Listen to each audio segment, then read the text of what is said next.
It began with the simplest of sounds, just a single knock on my front door. I remember the exact time because I had been half asleep on the couch with the TV playing low in the background, when the knock echoed through the silence of the night. I checked my phone. The screen glowed back at me with the time. 3:03 a.m. I sat up slowly, startled but not immediately scared. Maybe a neighbor, maybe a mistake.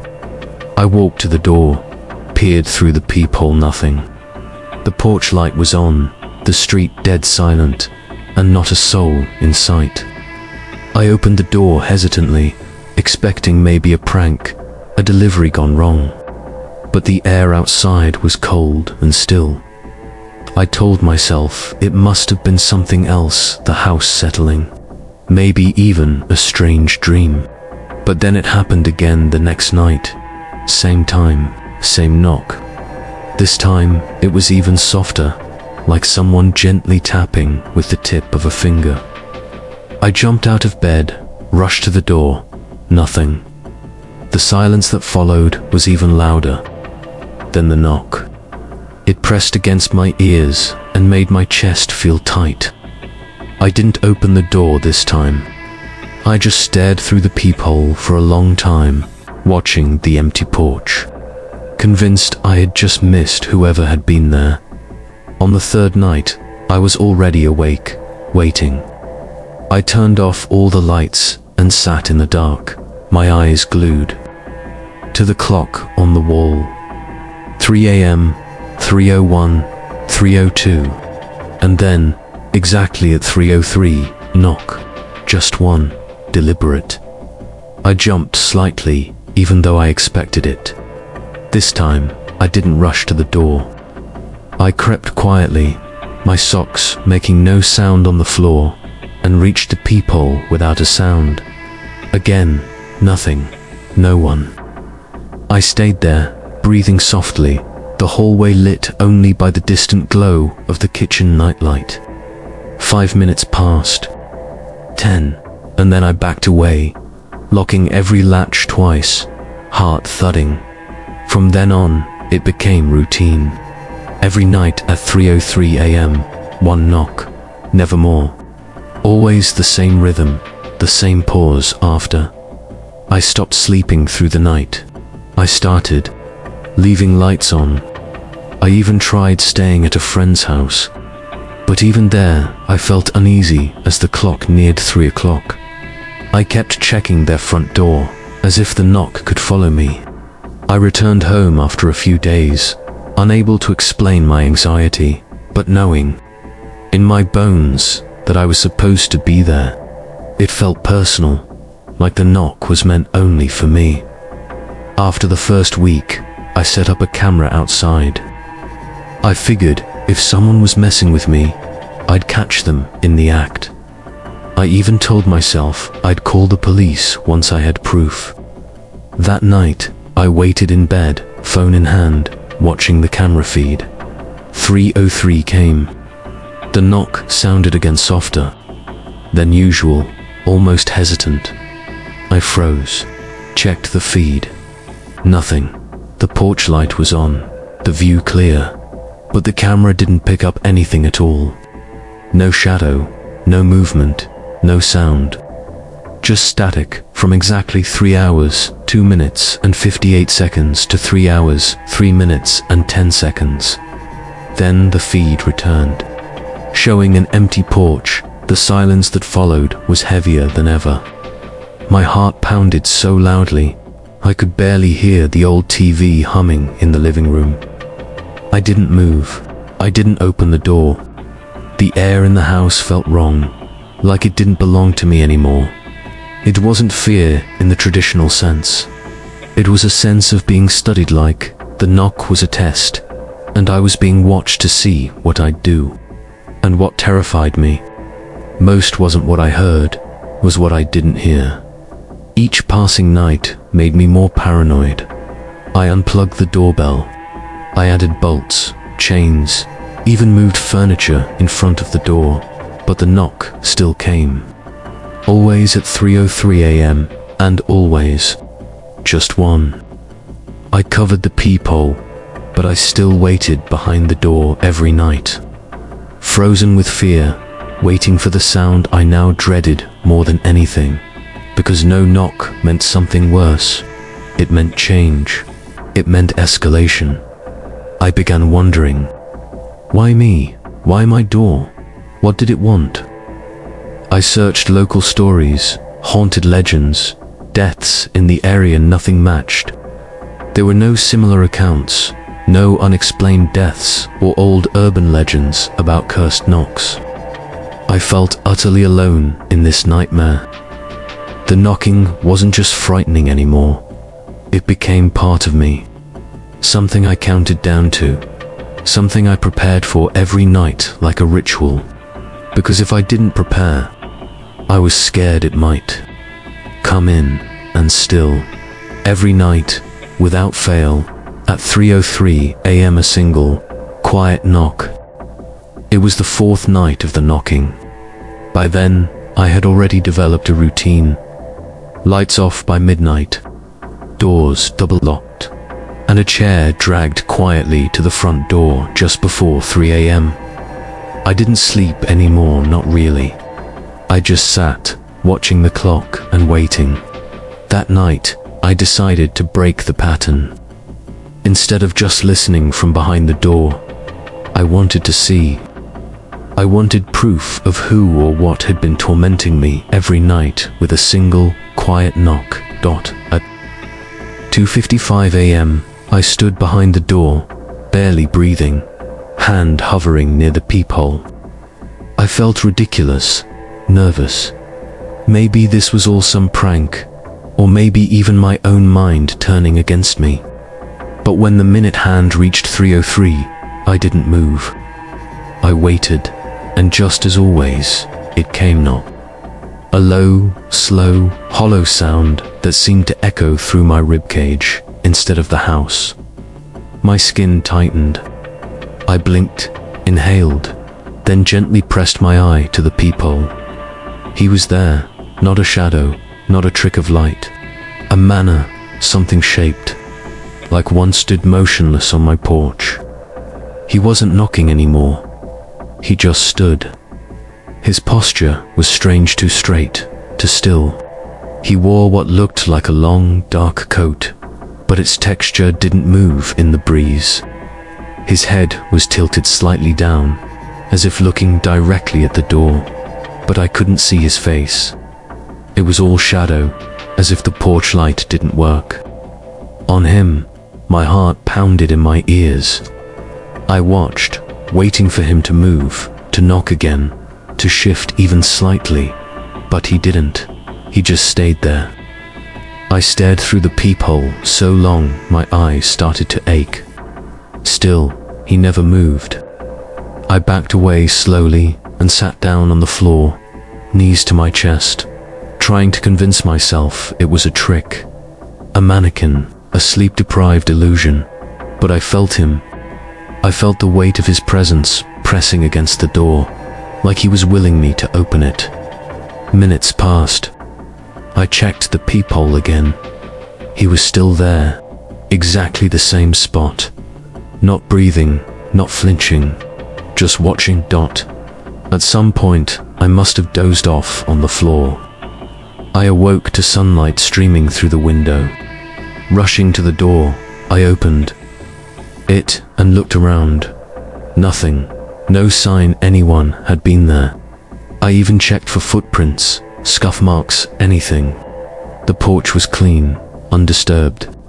But inside me, something had changed. I knew now it wasn't just a sound. There was something on the other side of that door. The next night, I repeated the routine. Again, 3:03 a.m. Again, the knock. Again, I looked, and he was back, same place. Same posture. It was like time didn't touch him. Like he only existed in that single minute of night. I whispered to myself, quietly, foolishly asking, "What do you want?" The man didn't respond, didn't move. but I swear I saw the faintest tilt of his head, as if acknowledging the question. My heart nearly stopped. I didn't know what I was hoping for. Maybe I wanted him to answer. Maybe I wanted him to leave. But he didn't do either. He remained, still, silent. My eye was glued to the peephole until, with a blink, he was gone. Not walked away, not faded, gone. I gasped and yanked the door open, stepping out into the cold. Early morning air, empty. I scanned the street. No footsteps, no sound, no sign of anyone. The world felt muted, like everything had paused during that minute, and only resumed once he left. After that night, I stopped opening the door completely, but I kept watching. Night after night he came. Never knocked again, stood there, never moved. And every night, I stared at him through the peephole until either sleep or fear overcame me. Then came the night, I blinked, and he didn't disappear. He moved, for the first time.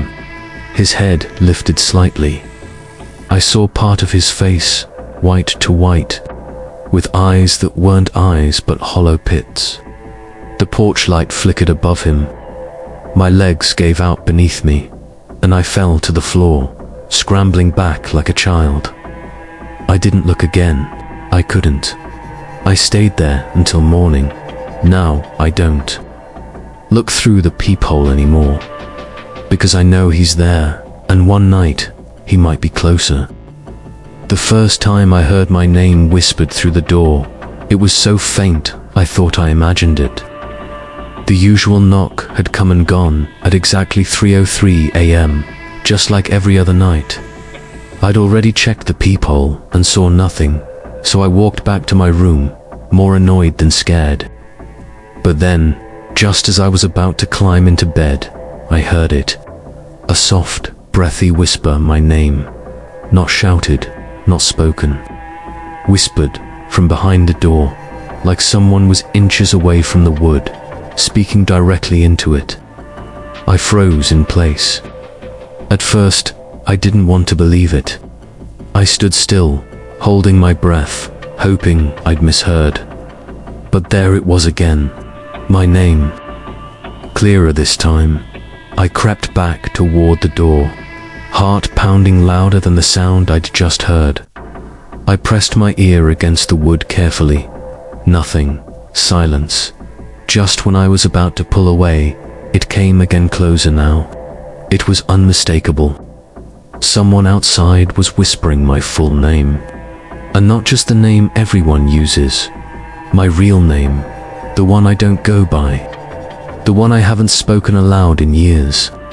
That was the moment everything changed. It wasn't just the knock anymore. Now, it was personal. I never gave anyone around here my full name. I don't use it on deliveries. I don't even post it on social media. It felt like something sacred, something that belonged only to me. Hearing it from the other side of the door, in a voice I didn't recognize, was like having someone read your mind out loud. I didn't respond. I didn't make a sound. I just backed away slowly and locked myself in the bedroom, even though the front door was already locked. My hands trembled as I turned the lock on the bedroom door, knowing full well, it wouldn't stop him, whoever he was. That night, I didn't sleep. The voice didn't return, but the silence it left behind was almost worse. I kept imagining it's someone crouched outside, smiling in the dark, whispering my name as if tasting it, as if enjoying it. I couldn't shake the feeling that he wasn't. Guessing he knew me. He knew who I was in a way no stranger should. And that meant he wasn't just some prankster or lunatic wandering the neighborhood. He had a purpose, a connection. The next night, I tried something new. I turned off all the lights and sat silently near the front door, waiting with my phone recording. I figured if the whisper came again, I'd at least have proof. I waited, clock ticking, heartbeat thumping in my ears. At 3:03 a.m., the knock came, followed by silence. Then the whisper returned. My name again, but this time followed by something else, another word I didn't catch. It was too fast, too soft. I replayed the recording immediately, hands shaking, only to hear nothing. My name had vanished from the playback. All that remained was the knock. Just like the camera footage on the porch that never caught anything. He was playing with me. The whispering continued each night. My name, then a pause, then a few unintelligible words. Always in the same tangential calm, almost comforting, as if lulling me into trust. I started writing the phrases down as best I could. Some were too broken to make sense, but certain words stood out. Come, ready, let me in. That last one chilled me more than anything, because each time it was spoken, the voice was closer. I could hear the breath now, as if he was leaning right into the crack between the door and the floor. The words would sometimes vibrate slightly through the wood, like he wasn't just speaking to me, but through the door, like it was getting thinner. I started noticing other things, too. My phone acting up at night. The hallway lights flickering just before 3 a.m. My dog, who usually slept soundly, now whined and scratched at the bedroom door as if trying to get away from the front of the house. Then one night, he said something different. He didn't say my name. He said, "I'm already inside." I didn't move. I didn't even blink. The silence that followed was suffocating. I ran to every window, every door, every room in the house. Nothing. But I didn't feel alone. I felt watched from inside. Every corner felt deeper, every shadow heavier. Since then, the whisper doesn't come from the front door anymore. It comes from the walls. The morning after the whispering started, I awoke with a deep sense of dread in my chest. It wasn't just anxiety or fear anymore. It felt like something had shifted, like the house itself had changed overnight. I moved slowly toward the front door, as if expecting something to leap out at me. Nothing did, but when I looked down, I noticed deep, unnatural scratches all across the lower half of the door. Not like someone had clawed at it in desperation, but like something had deliberately etched into the wood with sharp, angry precision. The markings weren't random, either they formed long, arched lines, too wide and deep to be from human fingernails. I stood there, heart pounding, trying to make sense of it. At first, I thought it could have been an animal, a raccoon maybe, but the marks were too precise, too uniform. Besides, I lived in the suburbs. There weren't any stray animals wandering the area, and I had a camera set up outside. I rushed to check the footage. My heart sank. The recording was perfectly clear from the whole night except for one stretch. From exactly 3 o'clock to 3:10 a.m., the screen went completely static. No sound, no image, just a wave of white noise. At 3:11 a.m., the footage returned, showing the front porch just as empty and undisturbed as it had been before. It was as if something had deliberately disabled the camera, not broken it, just paused it. I didn't know what was worse, that something with claws had been at my door, or that it had done so without being recorded. I examined the door again in the daylight. The scratches were real, deep enough that I could fit the tip of a pen into them. I tried to sand them down, tried to paint over them. Nothing worked. The marks stayed, dark and embedded, like scars that refused to heal. It felt like a message, a warning, or maybe a countdown. That night, I sat on the floor facing the door, holding a flashlight in one hand and a kitchen knife in the other. I felt stupid, but also helpless. I didn't know what else to do. I didn't dare open the door, but I kept my eyes on it, watching for any movement. The house was silent. Then, right on time, the knock came 3:03 a.m. One soft rap, just like always. But this time, something else followed. A soft, dragging sound against the door, like nails or claws slowly tracing along the wood. I held my breath. The dragging continued. Back and forth, a gentle scrape that made every hair on my body stand straight. I tried to look through the peephole, but it was completely fogged from the inside. I wiped it with my sleeve, but it only smeared more, as if something on the other side was breathing against it. I didn't see anything, just swirling mist. But the sound of the claws persisted for nearly 5 minutes before it stopped completely. The next morning, I found more scratches, this time on the inside of the door frame. Faint, like the tip of a blade had been lightly drawn across the paint. I knew then that whatever was out there didn't just want to scare me, it was trying to come in, and the door.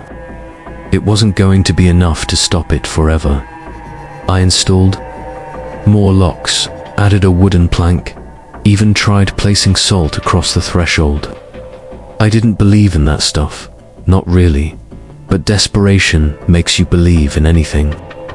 The scratching came again the next night, louder this time, aggressive, angry, and I didn't just hear it, I felt it. Every time the claws dragged across the wood, the floor beneath me seemed to vibrate. My bones ached with the sound. And then, just as suddenly as it began, it stopped. The silence was worse. It felt like holding your breath underwater, waiting to break the surface. I counted the seconds. Nothing. Then, just as I turned to crawl back into my room, I heard something from the other side of the door. A low, guttural exhale, like something had been sniffing at the frame. And then a whisper, not words this time, but a sound. A growl that wasn't quite human, not animal either. Somewhere in between. I wanted to run, to hide, to escape the house, entirely. But where would I go? This thing came like clockwork. Wherever I went, it would find me. And now it wasn't just knocking or whispering. It was scratching, testing, feeling the edges of my world, trying to peel it open. Every night since, the scratches grow deeper, closer to the doorknob, like it's searching for a way in. And I don't know how many more nights the door can hold. The night began with silence. No knock, no whisper, nothing. At first, I thought maybe it was finally over, that whatever had been tormenting me had moved on. I stared at the clock, watching as it turned 3:03 a.m., the dreaded moment that had haunted me for so many nights. Still, nothing. No sound at the door, no dragging claws. Just an unnatural stillness, as if the house was holding its breath. But instead of relief, I felt a chill run through my spine, because the absence of the knock wasn't comforting, it was terrifying. It meant something had changed. I stayed in bed longer than usual, staring at the ceiling, listening, my ears strained for any creak, any tap, any shift in the air. Minutes passed like hours, and the silence pressed in harder and harder. I couldn't take it anymore. I got up, walked slowly toward the front door, half expecting to hear something on the other side. But there was only more silence. It was then that I noticed something new, something small and strange on the floor just beneath the door. A folded piece of paper. It hadn't been there before. I was sure of it. My heart pounded as I knelt and picked it up with trembling fingers. The paper was old-looking, slightly yellowed, and folded neatly into a square. No writing on the outside, no markings. I hesitated for a long moment before unfolding it. Inside, written in uneven, childlike handwriting, were just 3 words: "You're finally ready." I stared at the message, my mind racing. Ready for what? Who had written it? Why now? And more than anything, how had it gotten inside? My door had remained shut and locked all night. Every window was sealed. There was no other way in. That piece of paper shouldn't have been possible. I turned it over, checked for more writing, but there was nothing. No signature, no instructions. Just that chilling declaration, like someone had been watching and waiting for the right moment. I backed away from the door slowly, still holding the note, feeling like I had just triggered something irreversible. The atmosphere in the house changed. It felt heavier, like the walls were pressing in. The air became dense and still, the temperature dropping rapidly, as though I had opened a door to somewhere much colder. I went to turn on the lights, but the switch didn't respond. I tried another, then another. The entire house was dark. No electricity. Just me, the note, and the cold. Suddenly, the hallway behind me creaked. I spun around, heart thudding so hard I thought it might explode. There was nothing there. Just shadows dancing in the moonlight, filtering through the living room window. I walked backward, toward the bedroom, every step slow and careful. I didn't want to run. I didn't want to show fear, but I could feel something watching me. It wasn't a feeling anymore. It was a certainty. I wasn't alone that night. I didn't sleep. I sat on my bed with a flashlight in hand, and the note lying beside me, unable to close my eyes. Every sound in the house felt amplified. Every shift in the floorboards, every brush of wind outside made me flinch.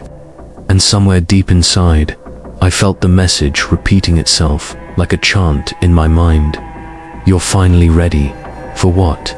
For him? For what's behind the door? Or maybe for something that's already inside. In the following nights, things escalated.